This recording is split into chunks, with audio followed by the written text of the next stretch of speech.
Trending ngayong araw ang It's Showtime, maging ang pangalan ng aktres na si Kim Chiu sa Twitter. Ito ay dahil sa ginawang buwis-buhay na performance ng aktres. Lahat ng mga host ay kasama sa production number sa simula ng episode, ngunit tila makapigil hininga ng sumalang na si Kim Chiu upang mag-perform. Ibinahagi pa ng aktres at TV host ang paltos na dinanas upang ma-execute ng bongga ang opening production ng It's Showtime na umere na sa GMA.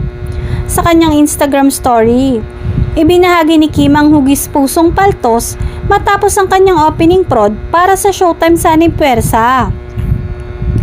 Paltos for today's prod, hugis puso for our madlang kapuso, saad niya. Pero para sa mga madlang kapuso ay ginawa ni Kim Chiu ang lahat ng makakaya para maitawid ang kanilang opening number. Say ng mga Kim Pao fans, tiyak na nag-alala ang aktor na si Paolo dahil nanood at tutok umano ito sa pag-ere ng Showtime sa dati nitong network.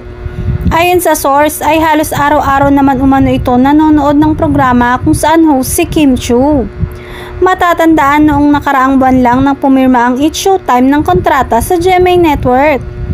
Noong Hulyo naman ng nakaraang taon nang gumawa rin ng kasaysayan ng Showtime sa telebisyon sa Pilipinas nang magdebut ito sa GTV ng GMA.